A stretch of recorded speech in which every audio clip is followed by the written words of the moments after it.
Radyo Pilipinas World Service. Radyo Pilipinas World Service. Ang online digital platform station ng Presidential Broadcast Service, Bureau of Broadcast Services. Radyo Pilipinas World Service. Nagsisilbing makabagong tulay sa paghahatid ng balita, impormasyon at mga programa para sa mga Pilipino sa iba't ibang panig ng mundo gamit ang online services sa inyong mga social media application. Radyo Pilipinas World Service. Ang online digital station ng Pilipino para sa Pilipino, saan mang dako ng mundo.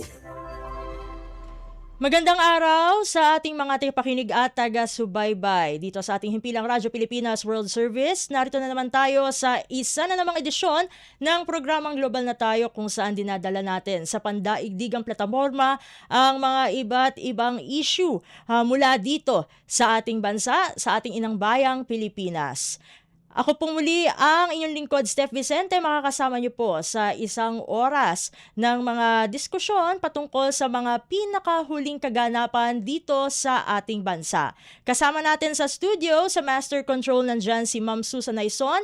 Sa ating Warcast, nandyan naman si Hiro Lucero. Sa ating audio live streaming para sa ating Evox PBS Receiver app, nandyan naman si John Paul Muntad. At kasama rin natin sa studio ang ating mga co-producers na sina Drizzle Nanyong at Jay Arevalo. So paano ba natin mapapanood at masusubaybayan? Live na live ang programang Global na Tayo. Pumunta lamang po sa ating official Facebook page na Radyo Pilipinas World Service. Meron din tayong replays and re-uploads sa ating YouTube channel, Radyo Pilipinas World Service pa rin po yan.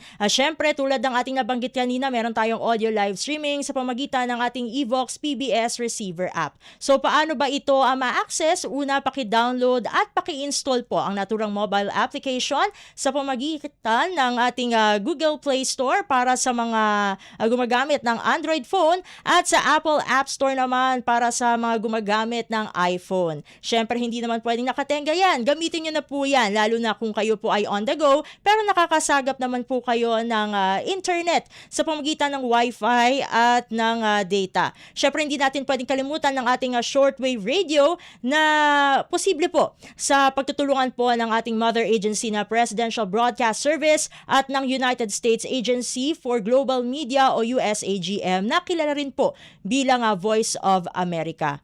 At samantala, mamaya marami tayong mga pag-uusapan. Meron tayong 3 interviews. Mahalagang usapin po yan na may impact. Hindi lamang po sa mga Pilipino na nandito sa Pilipinas mismo, kundi maging sa ating mga overseas Filipino workers at non-resident Filipinos. Magbabalik po ang programang Global na Tayo makalipas lamang po ang ilang mga paalala.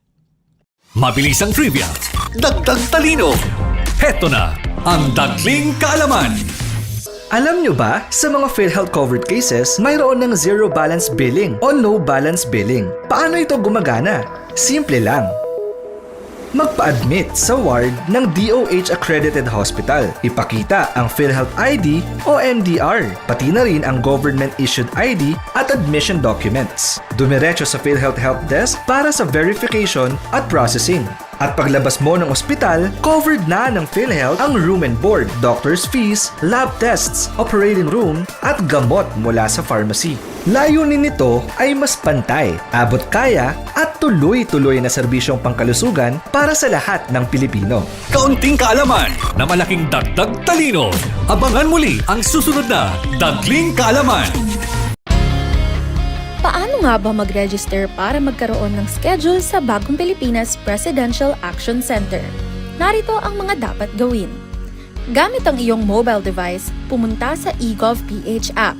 Pwede itong i-download mula sa Apple App Store o sa Google Play Store. Gumawa ng account. Ilagay ang email address, valid mobile number. Global na Tayo, ito pa rin po ang inyong lingkod, Steph Vicente. Sa ating talakayan ngayon ay pag-uusapan natin ang lumalalang problema po ng mapag-abusong online lending apps na patuloy na dumarami dito sa ating bansa. Kamakailan, inihain po sa Kamara ang House Bill number 10366 na naglalayong palakasin ang proteksyon ng mga borrower laban sa harassment, panlilinlang at labis na interes ng ilang online lenders. kasama na po natin sa linya ng komunikasyon ang ating butihing kongresista, si Akbayan Party List Representative Chel Jokno. Congressman Jokno, welcome po sa programang Global na Tayo. Si Steph Vicente po ito ng Radyo Pilipinas World Service. Magandang umaga po, Steph, at sa lahat ng nakikinig at nanonood. Maraming salamat din po for joining us dito sa programa. Ang una po naming katanungan po, Congressman, ano po ang nagtulak sa inyo at sa inyo pong mga kasamahan na ihain nga po itong House Bill 10366 laban po sa mga mapang-abusong online lending apps? Marami na kasi tayong natatanggap na reklamo ukol dyan sa mga mapang-abusong online lending app. At sa amin didinig sa mga reklamong yan, nakita namin na kailangan meron tayong maisabatas na may ngipin, kumbaga, para hindi na para mawala na itong mga mapang-abusong online lending apps. Congressman, gaano na po ba kalawak ang problema ng harassment at pananamantala ng mga online lending platforms po, no, base sa mga reklamo po na inyo pong natatanggap? Sa aming mga natatanggap na reklamo, naku, ang daming nasisirang buhay, lalong-lalo na ng mga ordinaryong mamamayan. Yung iba nga ay kakilala ko na kahit bago pa nangyari yung insidente. Yung iba naman ay mga nagpadala lang ng mensahe sa amin na grabe pala yung nangyari at tuloy-tuloy yung pang-aabuso sa kanila. Congressman, maaari niyo po bang, just for the information lang ng ating viewers and listeners dito sa programa, ay maaari niyo po bang ilarawan ang karaniwang uri ng pang-aabuso na nararanasan po nitong mga borrower, lalo na po itong tinatawag po na public shaming at paggamit po ng personal information?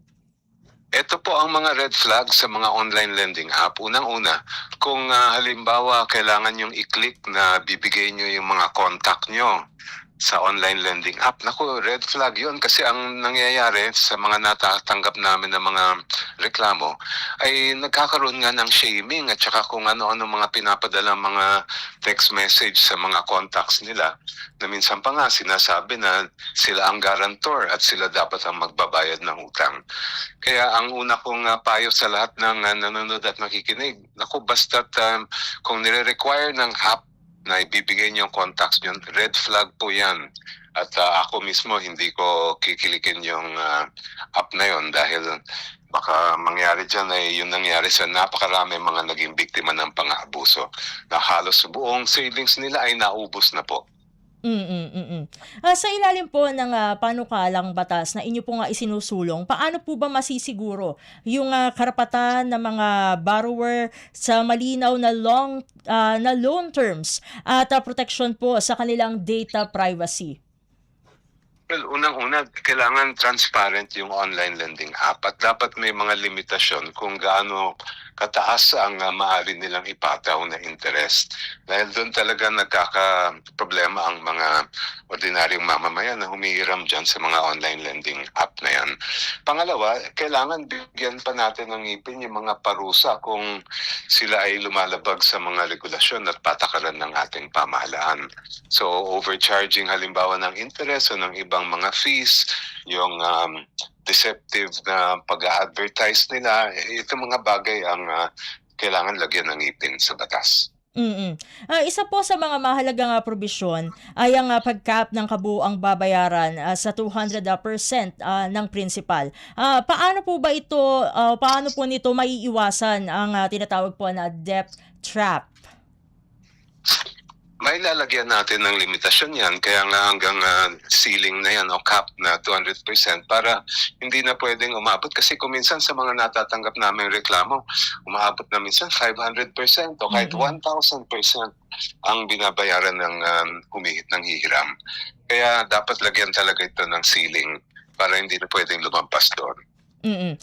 Congressman, paano naman po maipapaliwanag ito naman pong papel ng tinatawag po na Victim Compensation Board for online lending abuses at paano po ito makakatulong mismo dun sa mga nabibiktima nitong mga online lending platforms?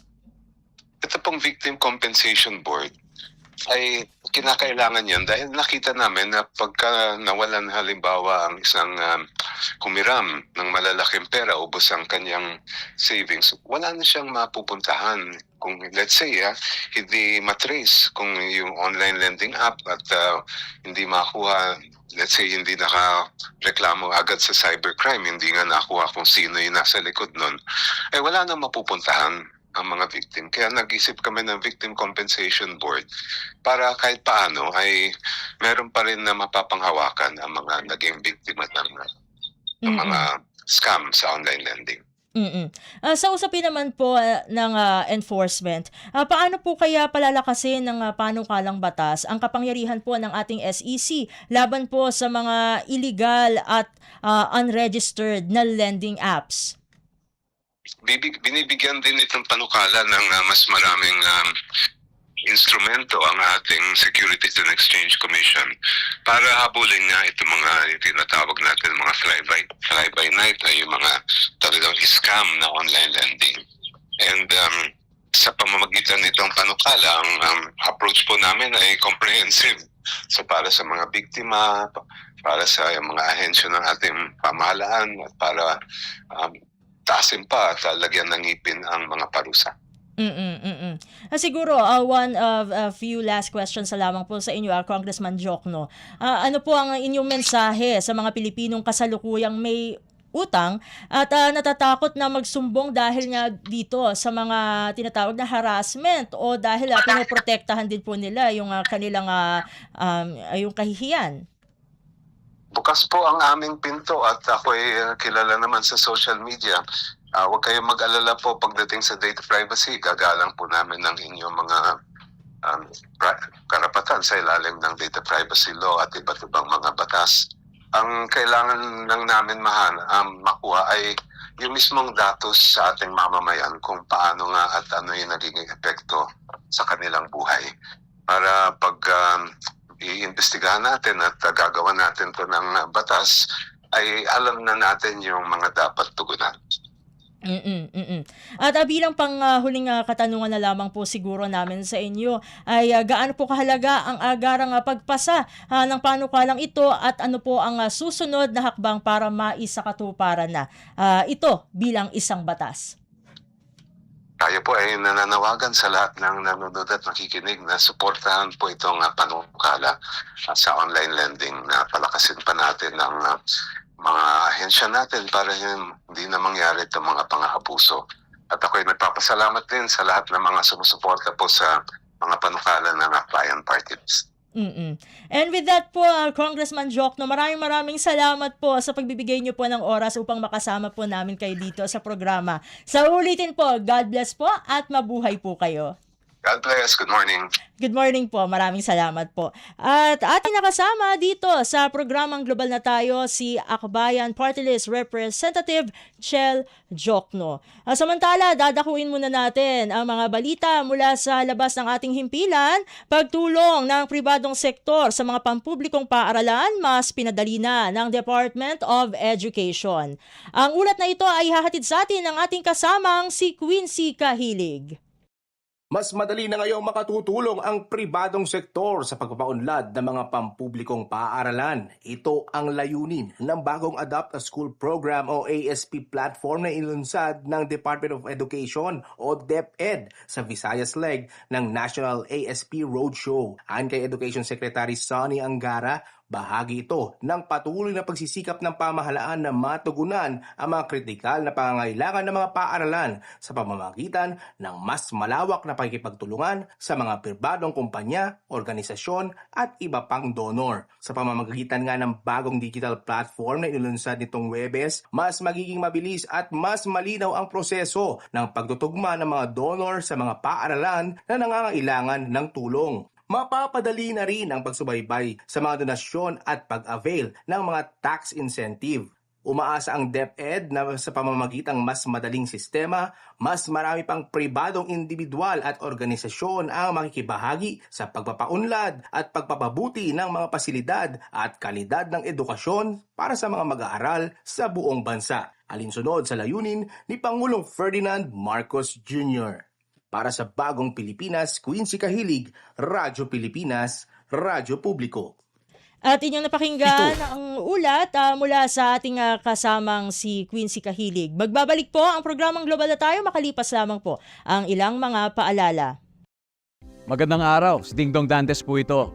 Dahil taon-taon tayong binibisita ng bagyo, kailangang handa tayong harapin ito. Naalala ko si Mami, meron siyang isang envelope kung saan nakatago ang mga importanteng dokumento para madaling kunin at dalhin kapag may bagyo. Ang misis ko naman, may nakahanda palaging emergency go bag na may lamang damit, gamot, pagkain, tubig at pera na kasya hanggang 3 araw sakaling kailanganin namin pumunta sa evacuation center. At syempre, ang toka ko, bago pa dumating ang bagyo, sinisilip ko na kung may mga butas ba yung bubong o ang ibang parte ng bahay na kailangang i-repair. Nakamonitor din ako sa updates ng Pag-asa tungkol sa bagyo. May kanya-kanyang responsibilidad sa bahay para sure na ligtas ang buhay. Dahil #panatag ang may alam. Maging panatag Pilipinas. Mabilis ang trivia, dagdag talino. Heto na ang Dagling Kaalaman. Mga kababayan, maging alerto sa rainfall advisories ng Pag-asa. Yellow Rainfall Advisory. Kapag malakas ang ulan, mula 7.5 hanggang 15 mm sa loob ng 1 oras. Mag-ingat dahil posible itong magdulot ng pagbaha sa mababang lugar. Orange Rainfall Advisory. Mas malakas na ulan, mula 15 hanggang 30 mm. Malaki ang posibilidad ng pagbaha, kaya maghanda at maging alerto. Red Rainfall Advisory. Emergency na ito. Higit 30 mm ng ulan sa loob ng 3 oras o higit pa. Kapag nakataas ang red advisory sa inyong lugar, huwag mag-aksaya ng oras. Agad na lumikas para sa kaligtasan ng inyong pamilya. Maging handa, makinig sa abiso at laging unahin ang kaligtasan. Kaunting kaalaman na malaking dagdag talino. Abangan muli ang susunod na Dagling Kaalaman. Pilipinas World Service Online, reaching you in digital format, anytime, anywhere, from Manila, Philippines. At nagbabalik na po ang ating programang Global na Tayo. Ito pa rin po ang inyong lingkod, Steph Vicente. Tulad po ng ating nabanggit kanina ay kasalukuyan po tayo nga napapakinggan at napapanood sa pamamagitan ng ating official Facebook page na Radyo Pilipinas World Service. Paki-like na rin po at paki-follow ang aming page para live na live, bukod sa live na live nyo pong masubaybayan ang ating mga programa dito sa Radyo Pilipinas World Service ay makita nyo rin yung mga importanteng updates, lalong-lalo na itong para sa ating mga OFWs at sa mga non-resident Filipinos. Samantala, dadako na tayo sa ating ikalawang panayam para sa araw na ito kasi meron tayong natanggap na ulat, isang 50 anyos na Pilipina ang kamakailan lamang ay naharang sa Ninoy Aquino International Airport o NAIA matapos matuklasang posibleng biktima pala ito ng human trafficking. Ayon sa Bureau of Immigration, nagpanggap umano siyang turista na patungo sa Thailand, ngunit sa mas masusing investigasyon inamin niyang yung kanyang tunay na destinasyon ay Russia para po sa trabaho. Kaugnay po niyan ay kasama na natin ngayon sa linya ng komunikasyon ang Deputy Spokesperson ng Bureau of Immigration, walang iba kundi si Sir Melvin Mabulak. Sir Melvin, welcome po sa programang Global na Tayo. Si Steph Vicente po ito ng Radyo Pilipinas World Service. Hello po, magandang umaga. Magandang umaga po sa lahat po ng nanonood, nakikinig at sumusubaybay sa inyong napagandang programa. Magandang umaga po. Magandang umaga po at maraming salamat po sa pagsama niyo po dito sa programang Global na Tayo. Unang-una po, although nabanggit ko na yung mga ilang detalye dito sa case na ito, pero maaari niyo po ba itong i-expound para po sa ating mga kababayan na sumusubaybay sa ating programa? Ito nga pong pagharang dun sa 50 years old na ating kababayan po. Opo, Steph, nakita po natin that happened July 27 po ng last month po. Ito po ay nangyari sa NAIA Terminal 1 po, no?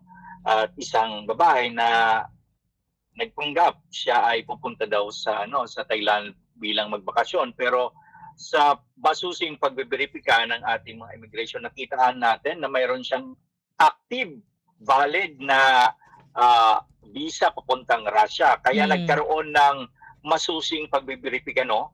At doon na pag-alaman natin na hindi naman pala Thailand lang ang punta niya. Kasi nang sinasabi niya na siya ay pupunta ng Thailand at mag-stay siya ng 4 na araw, pero nang tinitingnan natin, she was claiming about she will be staying in a hotel. Nang tinitingnan natin yung kanyang justification sa anong hotel na to, wala na siyang maipakita. At eventually, during the interview step, no, nakita natin na siya din ay umamin din na ang kanyang final destination ay papuntang Russia. Bukod dun sa inyo pong nakita po, no, yung inyong nabanggit na red flag, itong ang active na valid visa for Russia, ano pa po yung mga masasabi natin na naging senyales or red flags para mas lalo po talaga na matumbok kung ano talaga yung purpose nitong kababayan nating ito? Opo, during the time na nagkakandak tayo ng interview, no, kasi tinatanong po natin, at doon natin napag-alaman na talaga siya, nagbayad pa siya ng, yung isa para daw ma-facilitate yung kanyang pag-alis, nagbayad siya ng 170,000. Pero sa sariling ticket din niya, nagbayad din siya ng 77,000. Kaya kung titingnan natin, napakalaki po yung kanyang more than 200,000 na to kung titingnan natin. At talagang yun at red flags, no? Bakit ka magbabayad ng ganong kalaki? At nakita din natin, she will be staying just for 4 days. Pero ang luggage niya, hindi naman pang 4 days. Nakita natin talaga sobra-sobra yung mga dala niyang gamit. Those are red flags, no? Step. Kasi pag nasa immigration, tinitingnan mo hindi lang dokumento. Tinitingnan mo rin paano sila, ano yung pag-justify nila, ano yung dala nilang mga, yung ticket nila, paano nabili, ang kaalaman nila about sa itinerary nila, at doon nakikita natin na there's something wrong. Kaya eventually, yun ang mga red flags at siya po ay ating tinurn over sa ating interagency council step. Dito sa sitwasyon pong ito, Sir Melvin, tulad ng inyong nabanggit kanina, nagbayad nga po itong si kababayan ng 170,000 pesos. Itong mga ganitong uri po ng case, ng sitwasyon, ay gaano po ba ito karaniwang nangyayari sa mga kaso po ng illegal recruitment? Ito, madalas nangyayari po ito, no? Na nagkakaroon ng mga recruitment. Karamihan kasi sa kanila yung recruitment nila online. Yan po ang ini-inform natin, binibigyan natin ng mga babala yung ating mga kabayan na pag sila po ay magtatrabaho sa labas ng bansa, dumaan po sila sa ating DMW o sa PUEA naman para to ensure na sila po ay maproprotektahan at hindi sila mabibiktima ng human trafficking at illegal recruitment. Sa pagkakataong ito, karamihan sa mga nahuhuli natin step, no, talaga na-recruit sila through online. Hindi nila nakakausap sa face-to-face, nalalaman na lang nila doon na sa mga paliparan. And those are red flags, no? Kaya sa ating mga kabayan, mag-ingat-ingat po kayo kasi hindi basta-basta po ang magtrabaho sa labas ng bansa.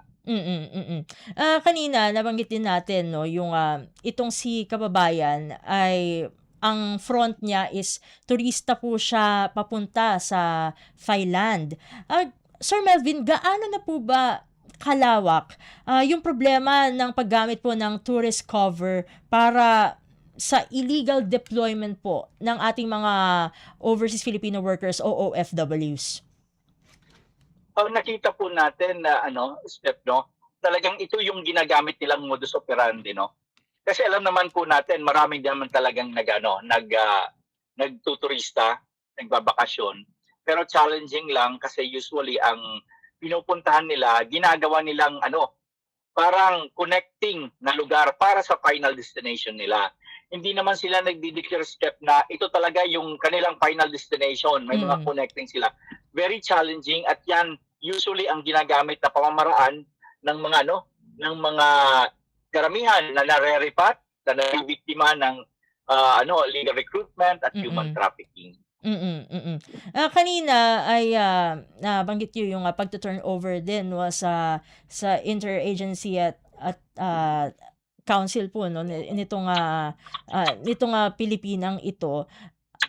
Dahil nabanggit po natin 'yan at last month ay natapat na itong tinatawag na National Anti-Human Trafficking Awareness Month po, tama po, Sir Melvin. So, ano po ang mahalagang papel na ginagampanan po ng ating immigration sa pakipagtulungan po dito sa tinatawag na Interagency Council Against Trafficking o IACAT kapag merong mga ganitong nangyayaring sitwasyon? Opo, Steph, ang Bureau of Immigration ay may mahalagang papel sa border, tinatawag tayo na LASTAS. But basically po, ang ating programa ng gobyerno, hindi lang natin inaantay na doon na sa airport papalis kasi even before sila magplano pumunta sa ibang bansa, marami po silang ginagawa. Siyempre, nare-recruit sila, nag-a-apply sila mga travel document, passport, lahat. Ang immigration, mayroon siya, ang kanyang primary role ay doon sa ating mga international ports of entry and exit. Kaya nga po, napakahalaga din po yung ating pakikipag-ugnayan sa Interagency Council. Ang IACAT po ay mayroong task force per airport. Kaya pag may nahuhuli po tayo, kagad-agad po tino-turn over. Pag nare-rescue tayo, kagad-agad tino-turn over natin doon sa task force natin doon sa ating paliparan. At matapos nga po natin na kumbaga maharangan na itong ating kababayan na plano pala talagang pumunta sa Russia, ay ano na po yung mga susunod po na hakbangin upang matulungan po at maprotektahan po siya? Opo, yung ating task force po sa ating paliparan, mayroon din po doon member yung DSWD, may taga NBI, may PNP, mayroon din sa ating Department of Justice para makita din natin sino ba ang nangbibiktima dito. At the same time din po, may intervention po yung ating DSWD para matulungan din po sila. Malawak po kasi ang campaign against human trafficking kasi whole government approach po ito, Step. At ano naman po ang maaaring kaharapin itong mga recruiter o facilitator na sangkot po sa ganitong uri ng aktibidad? Opo, basically po magdedepende po yan sa assessment ng ating mga fiscal po na naka-assign doon, Kasi mahigpit po yung batas in terms sa human trafficking. Malaki po yung penalty dito, hindi pa basta-basta. Yan po ay kung may makita na may basihan para sila po ay makasuhan, sila po ay maharap sa isang kaso na ipapile po ng ating mga prosecutors po. Siguro, one of the few last questions bago ko po kayo pakawalan na Sir Melvin, ay ano po yung mga paalala ng BI sa mga Pilipino na naghahanap po ng trabaho sa ibang bansa upang makaiwas sa panlilinlang at paano po kaya bilang pa-follow up na rin po dito, paano po ma-verify ng publiko kung lehitimo ba ang isang job offer abroad at ang recruiter na kanila pong kausap? Opo, sa ating pong kung gusto niyo pong magtrabaho sa ibang bansa, bumisita po tayo doon sa website po ng DMW o POA to ensure po na itong mga trabahong ito ay lehitimo at mapoprotektahan po kayo ng ating gobyerno. Huwag po tayong basta-basta na lang magpaparecruit sa online lang na hindi nga natin mabibirika. Kasi red flag na po yan, Step, Pag sila po ay nag-apply online lang na hindi naman pala sila dumaan sa DMW, nakakatakot po yan. Kaya yan po ang ating sinasabi, babala sa ating kababayan, isang proteksyon para kayo'y siguradong mapoprotektahan kayo. Dumaan po kayo sa tamang ahensya ng ating gobyerno para sa inyong paghahanap ng trabaho sa ibang bansa. At sa kabuuan naman po, Sir Melvin, ano na lamang po ang mensahe ng ating Bureau of Immigration sa publiko hinggil sa patuloy na banta ng human trafficking at illegal recruitment? Go ahead po, Sir Melvin.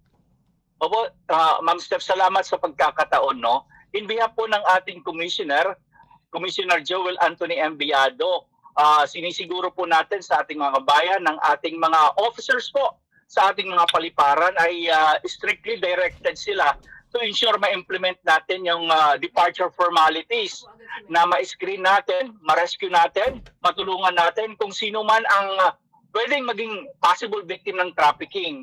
Tuloy-tuloy po sa pagpapaganda natin sa ating yung modernisasyon po ng Bureau of Immigration doon sa ating mga paliparan para at least mapaganda din po natin yung ating serbisyo sa ating mga kababayan at yung mga bisita na dumarating sa ating bansa, Step.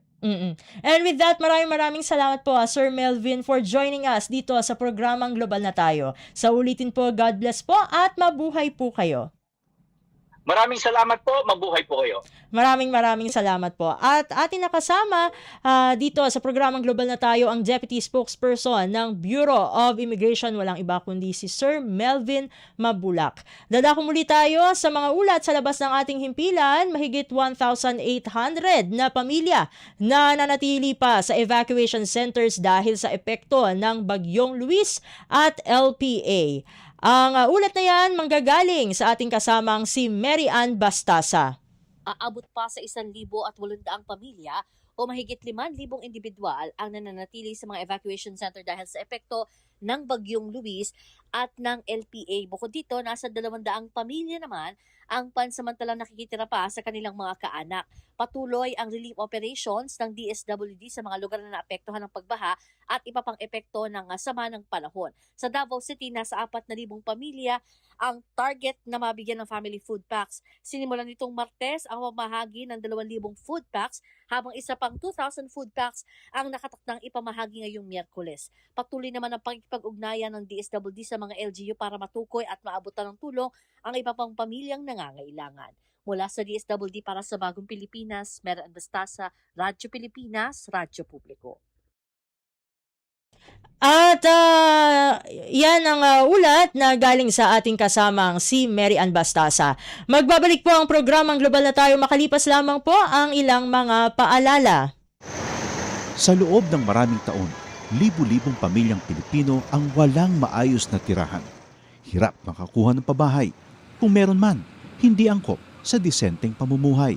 Iisa ang pangarap ng bawat pamilya, ang magkaroon ng sariling tahanan. Ang mga pangarap nyo, ang pangarap din ng Pangulo. Kaya agad inilunsad ni Pangulong Ferdinand Marcos Jr. ang Pambansang Pabahay para sa Pilipino Program o 4PH. Hindi lang para magtayo ng mga bahay, kundi para ibalik ang pag-asa at dignidad ng bawat pamilyang Pilipino. Noong nakaraang linggo, binalikan ng Pangulo ang ilan sa mga housing projects sa Pampanga para tiyakin na ang bawat pamilya may tunay na pagkakataong magkaroon ng sariling tirahan at ang bawat tahanan, ligtas at dekalidad. Nakakatuwa makita mo na mas maginhawa at mas maganda ang buhay ng ating mga kababayan.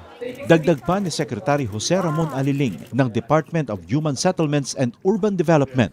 Ngayon, lahat po ng modalities. Nandiyan po yung horizontal, house and lot. Ang dignidad ng pamilya ay, lalo na ang Pilipinong pamilya, ay pag nagkaroon siya ng sarili niyang bahay. Kwento ng mga residente, dahil sa mababang interes sa pabahay, naging mas abot kaya ito para sa kanila. Ibinaba kasi ng gobyerno sa 1 to 3% ang subsidized interest rate. Para sa mga kwalipikadong benepisyaryo ng socialized housing project, aninsunod pa rin sa utos ng Pangulo. Yung mga kulang na bahay ay kagawa natin ng paraan upang lahat ng nangangailangan ng pabahay ay gagawin natin. Sa buong bansa, tuloy-tuloy ang trabaho. Isa-isang inaayos sa mga bagay na magpapagaan sa buhay ng mga Pilipino. Kasama na rito ang disente at sariling tirahan na hindi lang pangarap, kundi tahanang nabubuksan para sa bawat Pilipino. Radyo Pilipinas World Service Online, reaching you in digital format, anytime, anywhere, from Manila, Philippines. At tayo nagbabalik na po sa ating programang Global na Tayo. Ito pa rin po ang inyong lingkod, Steph Vicente. Sa nalalapit na kauna-unahang parliamentary election sa Bangsamoro Autonomous Region in Muslim Mindanao o BARM ngayong Setyembre, Setyembre 14, mas pinaigting ng pamahalaan ang paghanda upang matiyak ang isang mapayapa, maayos at ligtas na halalan. Kamakailan lamang nag-deploy ang ating Philippine Army ng karagdagang 3 batalyon bilang bahagi ng kanilang seguridad na operasyon sa rehiyon. Katuwang ang ating pambansang pulisya o Philippine National Police o PNP at iba pang mga ahensya, layunin nitong maiwasan ang karahasan, tiyakin ang pagsunod sa gun ban at maprotektahan ang bawat botante. Nasa linya na po natin ng komunikasyon ang tagapagsalita ng Philippine Army na si Colonel Louis De Maala. Colonel, welcome po sa programang Global na Tayo. Si Steph Vicente po ito ng Radyo Pilipinas World Service. Yes, magandang umaga, Steph, no? Magandang umaga din sa ating mga kababayan. Maraming salamat po, Colonel, for giving us a time na makasama po namin kayo dito sa programa. Unang katanungan lang po namin, Colonel, sa nalalapit na kauna-unahan po na BARM parliamentary elections this coming September na po yan, gaano po kahalaga ang papel ng ating Philippine Army sa pagtiyak ng seguridad at kaayusan sa buong rehiyon? Yes, no, katulong tayo ng Philippine National Police, which is the lead agency sa conduct ng security operations, mapapanatili yung ayusan, katahimikan during itong ikakandak natin na coming na BARM election. Sa ngayon, tayo ay tuloy-tuloy yung security operations na ginagawa ng Philippine Army doon sa mga areas na designated para sa atin. And tuloy-tuloy din yung coordination ng ating mga kasundaluhan doon sa mga local communities at coordination with the COMELEC din dahil tuloy-tuloy pa rin yung paghahanda ng ating mga kasunduluhan para pagdating nitong election din ay talagang handang-handa ng ating mga kasunduluhan. Kanina nabanggit ko nga po, no, itong pagdagdag ng 3 pang batalyon ng Philippine Army diyan sa BARM. Itong hakbang na ito, paano po ba nito pinalalakas ang kasalukuyang puwersa na nandun na po sa BARM? Yes, tama yun. No? Tayo ay nagdagdag ng mga tropa doon sa area to ensure na talagang lahat ng areas ay masisecure natin, lahat ng mga gaps na area ay masisecure natin. Katuwang natin yung Philippine National Police. At para talaga mapanatili natin yung katahimikan, no? Nagkakandak tayo ng mga security or checkpoint operations doon sa mga lugar na sa tingin natin ay possible threats, no? Para possible na magkakaroon ng mga threats sa ating paghahanda. So ito katuwang natin yung Philippine National Police dito. Colonel, nabanggit din po yung pag-deploy ng isang Joint Special Operations Team. Ano po ba yung papel ng grupong ito at paano po ito naiiba sa regular na deployment po ng mga batalyon dyan sa BARM?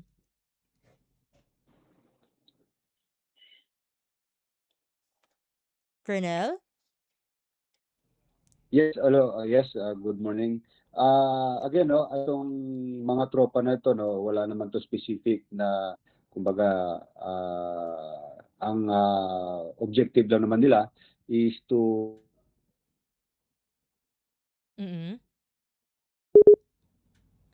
Ayun, mukhang tayo'y magre-reconnect kay Colonel De Maala, no? Kasi mukhang medyo kapag ka ganun ang tumutunog ang ayun, Colonel, matanong ko lamang po ulit, no, yung aking katanungan kasi medyo ano yung ating internet. Ayun, mukhang may weak connection tayo sa internet, no, dito kay Colonel De Maala. Pero habang hinihintay natin itong yung pagpapatuloy ng ating interview with Colonel De Maala, siguro magpasok muna tayo ng mga reports dahil merong mga developments, may mga umuugong kasi na balita patungkol kay Senator Ronald Bato de la Rosa. Unahin na natin ang ulat mula sa ating kasamang si AJ Ignacio. National Bureau of Investigation o NBI kinumpirmang hindi pa naaresto si Senator Ronald Bato de la Rosa. Narito ang ulat mula kay AJ Ignacio. Hindi pa naaresto ng National Bureau of Investigation o NBI ang puganteng si Senator Ronald Bato de la Rosa. Ito ang kinumpirma sa media ni NBI Director Attorney Melvin Matibag kasunod ng mga spekulasyon na nahuli na ang ICC wanted senator. Ayon sa direktor, nagpapatuloy ang kanilang manhunt operation laban sa kapwa-akusado ni dating Pangulong Rodrigo Duterte sa crimes against humanity. At kapag nahuli aniya agad ito ay ibabalita nila agad ito sa publiko. Muli naman siniguro ng NBI na patuloy at nagpapatuloy pa rin ang paghahanap hindi lamang kay Senator Ronald Bato de la Rosa maging kay Charlie Atong Ang. Wala pa rin dito sa NBI. Para sa Bagong Pilipinas, AJ Ignacio ng Radyo Pilipinas, Radyo Publiko. Radyo Pilipinas World Service Online. Reaching you in digital format. Anytime, anywhere. From Manila, Philippines. At inyong napakinggan ang ulat mula kay AJ Ignacio. Ipagpapatuloy natin muli ang ating interview with the Philippine Army spokesperson Colonel Louis De Maala. Colonel, ulitin ko lamang po yung katanungan kanina para mas maging malinaw po sa ating mga taga-subaybay. Kanina kasi natanong ko yung pag-deploy ng isang Joint Special Operations Team. Muli, ano po ba ang papel ng grupong ito at paano po sila naiiba sa regular na deployment po ng mga batalyon sa BARM? Yes, kapareho lang din naman ng mga battalions na dideploy natin, They will act as augmentation doon sa current security preparations personnel doon sa area ng BARM. Kasama dito sa mga gagawin nila is information na gathering and operation, to ensure na yung mga areas na na-identify natin possible concerned area mabandayan natin dahil natin na itong naganaping BARM election ay mapayapa, tahimik at magdikta para doon sa ating Ayun, mukhang napuputol pa rin tayo kay Colonel. Ayan, Colonel, hold on lang. We'll try to re-establish po ulit yung ating connection kasi medyo choppy po kayo. Hold on lang po. Ayan. Pero bago natin ipagpatuloy muli ang ating interview with Colonel De Maala, ipasok na siguro natin ang isa pang report mula naman sa ating kasamang si J. Mark Dagala. Sitwasyon sa Villamor Air Base na natiling normal ayon sa Philippine Air Force kasunod ng mga umuugong na pag-aresto kay Senador Ronald Bato de la Rosa. Narito ang ulat mula kay J. Mark Dagala. Walang impormasyon ng Philippine Air Force kaugnay sa ugong ng pag-aresto kay Senador Ronald Bato de la Rosa. Ito ang sagot sa Radyo Pilipinas ni Air Force spokesperson Colonel Maria Cristina Basco, kung saan sinabi nito na wala sa Villamor Air Base ang mambabatas salungat sa mga lumutang na alingasngas sa nakalipas na magdamag. Gayun din, negative info pa ang hukbo kung dadalhin ang senador sa kanilang headquarters sa Pasay City. Magugunitang sa kaparehong lugar inilipad si dating Pangulong Rodrigo Duterte noong inaresto siya sa bisa ng warrant of arrest sa inilabas ng International Criminal Court. Si Bato ay wanted din ng ICC dahil ito ang tumayong co-perpetrator sa kampanya kontra droga ng nakalipas na administrasyon. Una nang itinanggi ng Philippine National Police sa kanilang bahagi na nahuli na ang dati nilang PNP chief. Para sa Bagong Pilipinas, J. Mark Dagala, Radyo Pilipinas, Radyo Publiko. Radyo Pilipinas World Service Online. Reaching you in digital format. Anytime, anywhere. From Manila, Philippines.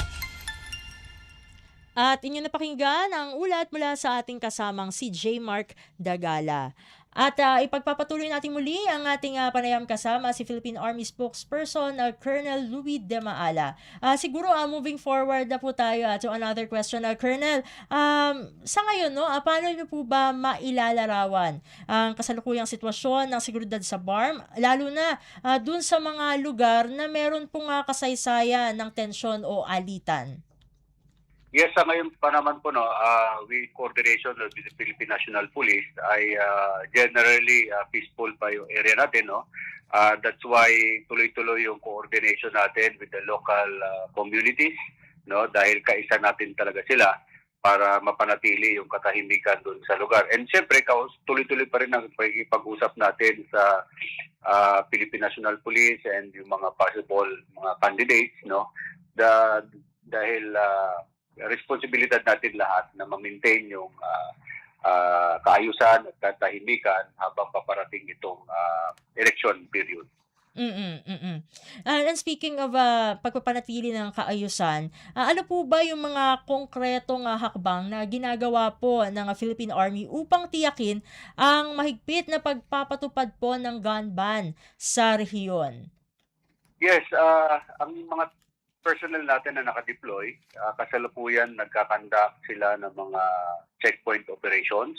While doing that, tuloy-tuloy pa rin, wala tayong let up na ginagawa pagdating naman sa security operations, dahil we ensure na itong mga members ng mga lawless armed groups and other criminal groups ay hindi makapag-conduct ng atrocities doon sa area ng BARM. Kaya tuloy-tuloy atin ng security operations as well as information gathering kasama yung Philippine National Police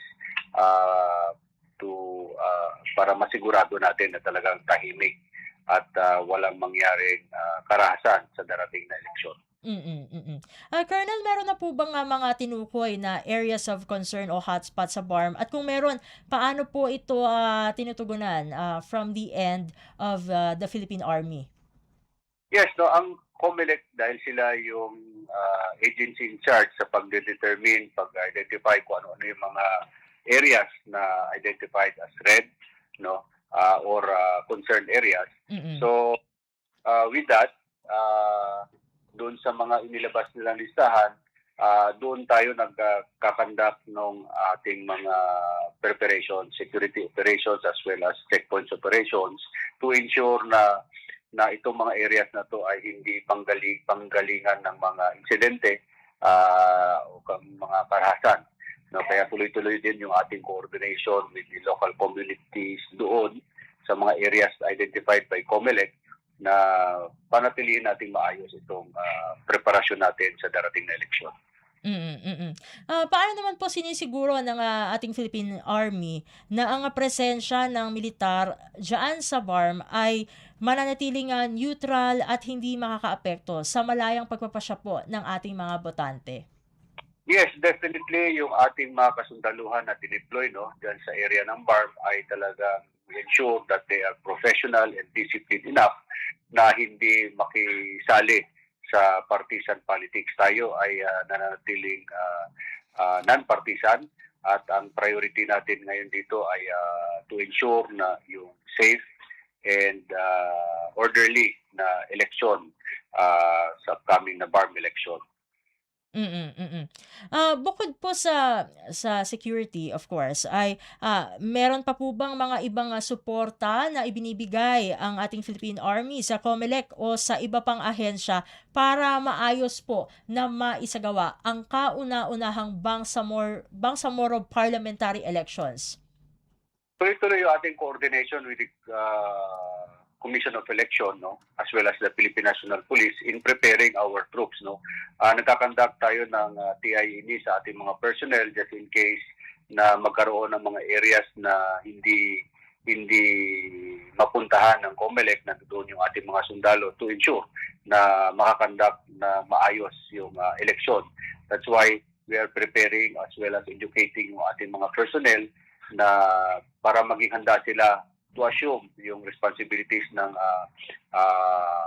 election officers if ever na magkaroon ng gulo. But however, patuloy yung ating coordination sa kanila na hindi dapat magkaroon ng kaguluhan. Kaya lahat ng ito ay tuloy-tuloy na ginagawa natin kasama yung COMELEC and the Philippine National Police dahil gusto nga natin na itong first ever na BARM election ay isang maging maayos na eleksyon at maging modelo nung sa pagkakandak ng isang maayos at peaceful na eleksyon. Siguro ito na lamang po, Colonel, bago po kayo pakawalan from this interview, ano na lamang po ang mga paalala ng ating Filipina Army sa mga residente ng BARM upang mahikayat po sila na makilahok ng mapayapa at may kumpiyansa sa darating na BARM elections. Go ahead po, Colonel. Yes, no, sa ating mga kababayan, ang inyong mga kasunduluhan, ang ating Philippine Army, ang Philippine National Police, as well as the Commission of Election ay ginagawa lahat ng paraan para masigurado natin na maging ligtas yung darating, maging ligtas, maayos yung darating na eleksyon. Kaya kailangan lang natin talaga ay magtulungan, magbigayan, magpalitan ng impormasyon para maunahan natin itong mga lawless armed groups na gumawa pa ng mga atrocities dahil nakasalaylay sa atin sa ating pagtutulungan ang pagiging tagumpay nitong gaganapin na eleksyon. No, makakaasa sila na lahat ng ating mga sundaluhan ay professional at disiplinado at dala-dala nila yung disiplina at professionalism na inaalay natin sa kanila. So again, no, makakaasa sila na gagawin natin lahat ng paraan para maging maayos itong darating na eleksyon. And with that po, maraming salamat po, Colonel De Maala, for joining us dito sa programang Global na Tayo. Sa ulitin po, God bless po at mabuhay po kayo. Yes, maraming salamat at mabuhay tayo lahat. Maraming salamat po. At ating nakasama dito sa programang Global na Tayo, ang spokesperson po ng Philippine Army, walang iba kundi si Colonel Louie De Maala.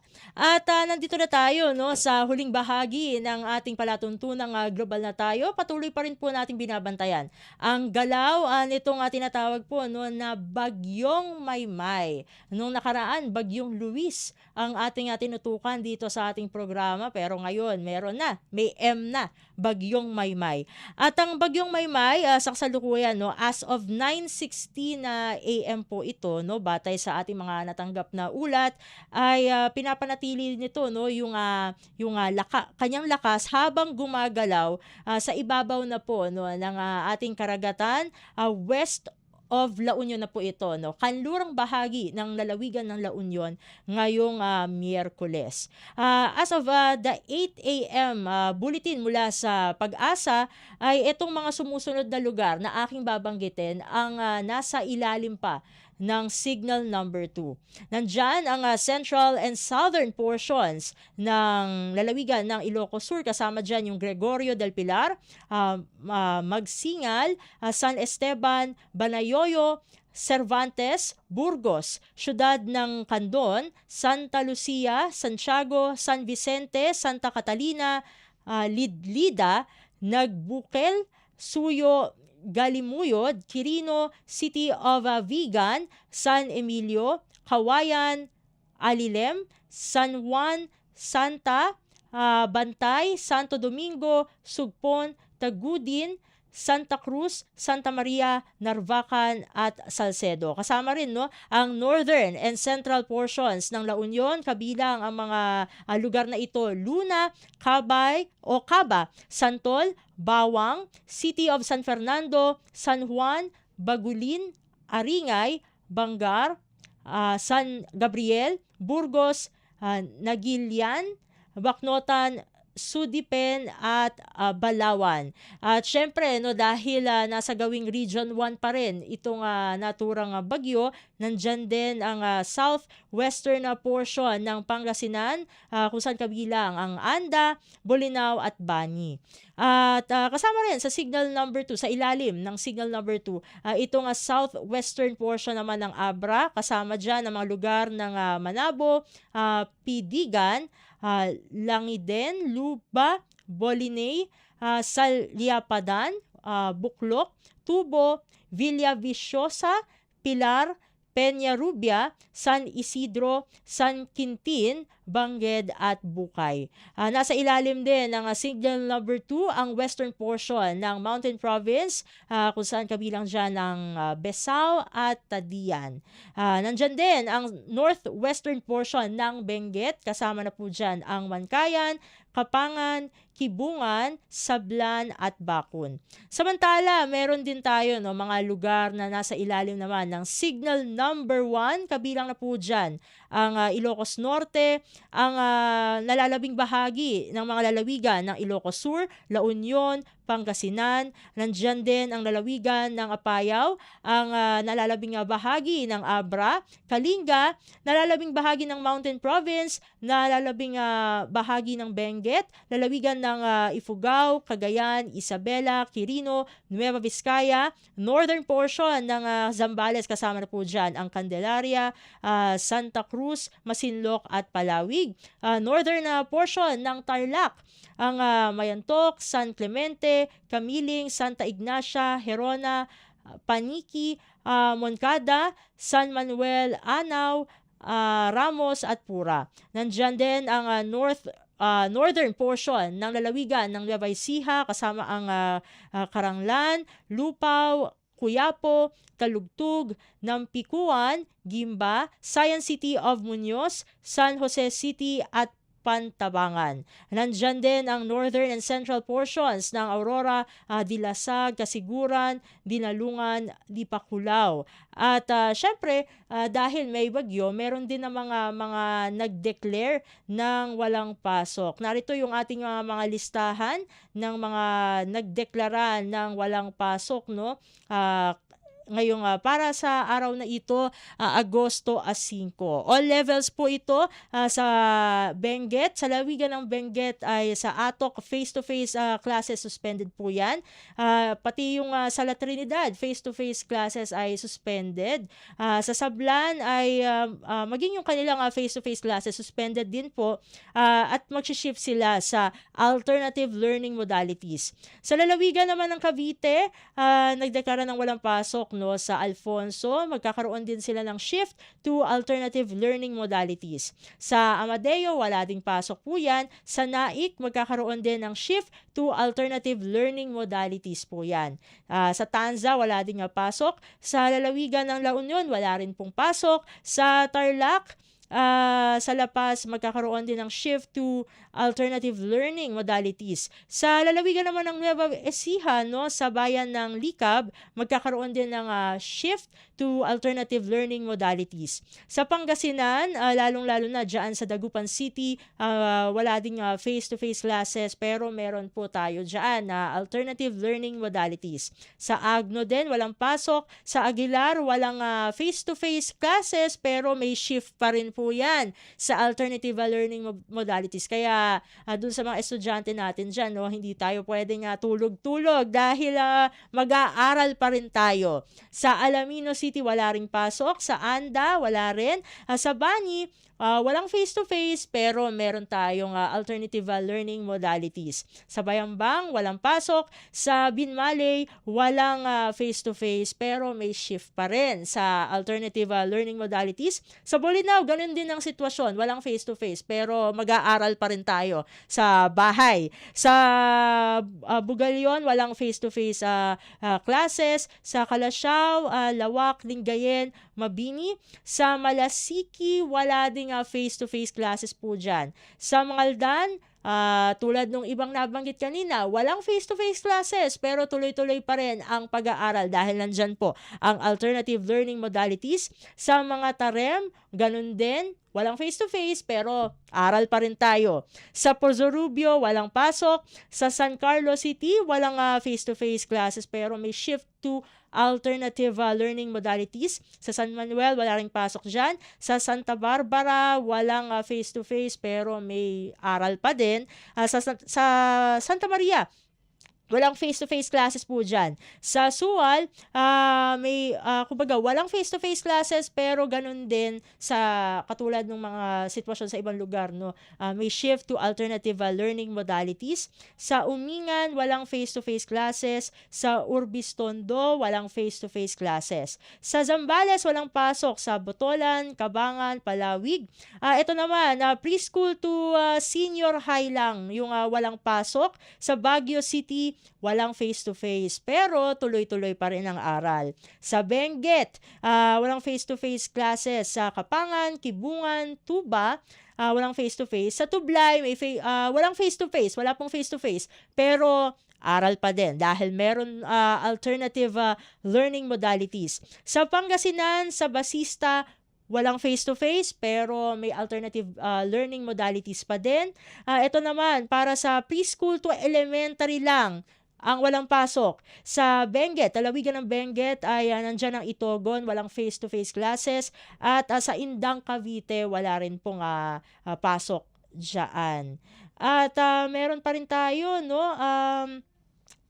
Kanina natanggap din na balita, no, panghapong klase sa mga pampublikong paaralan sa Quezon City, suspendido na rin. Kabilang dito ang Child Development Centers, kindergarten, grades 1 to 12 at alternative learning system. Ipatutupad po ang alternative delivery modes of learning, synchronous o asynchronous para masiguro yung patuloy na pagkatuto ng ating mga kabataan dyan. So, dun sa mga nabanggit kanina na walang face-to-face, pero may alternative learning modalities. Ayan, mag-aral pa rin po tayo. Gising-gising pa rin para sa ating mga mag-aaral. Sa puntong ito ay atin ang tatapusin ang isa na namang edisyon ng ating programang Global na Tayo. Maraming salamat po. Ito po ang inyong lingkod, Steph Vicente. Isang mapagpalang araw po sa ating lahat.